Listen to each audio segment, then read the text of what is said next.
হাওড়াঘাটত জিকিম, আমি বোকাজানত জিকিম, আমি হাওড়াঘাটত আমি ডিপুটো জিকিম। মুঠৰ ওপৰত পাঁচটা সমষ্টিত বিজেপি দল জিকিব আৰু ইয়াতে যথেষ্ট পৰিৱৰ্তন হৈছে।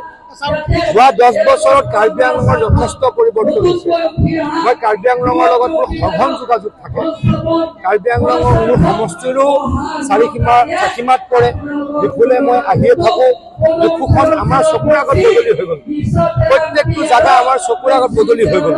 গতিকে ৰাইজে নিশ্চয়কৈ ভাৰতীয় জনতা পাৰ্টিক ভোট দিব আৰু বিশেষকৈ হিমন্ত বিশ্ব শৰ্মা ডাঙৰীয়াই কাৰ্বি আংলঙক অত্যন্ত মৰম কৰে, কাৰ্বি ভাইসকলক অত্যন্ত মৰম কৰে।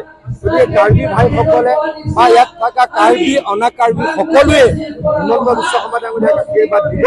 বিজেপি পাঁচটা সমষ্টিত জয়লাভ কৰিব। মানুহ কিমান হৈছে মই গম পোৱা নাই।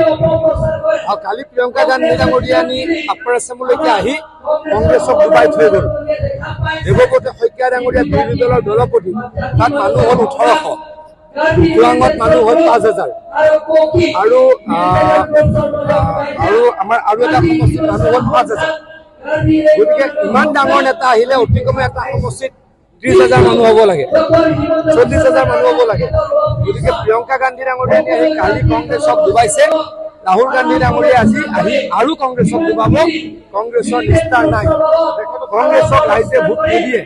কংগ্ৰেছে বাংলাদেশীক সমৰ্থন কৰে, বাংলাদেশ সমৰ্থন কৰে, পাকিস্তানৰ প্ৰতি তেওঁলোকৰ অনুকম্পা।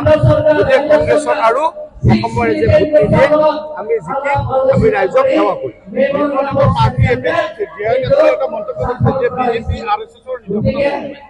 তেওঁ কাৰ নিৰ্দেশনাত চলে, তেওঁ কাৰ নিৰ্দেশনাত চলে তেওঁ ক'লেই হ'ল। তেওঁ ভেটিকানৰ নিৰ্দেশনাত চলে নেকি মোৰ সন্দেহ আছে। তেওঁ কাৰ নিৰ্দেশত চলে প্ৰথমত, তাৰ পাছত আমি উত্তৰ দিম।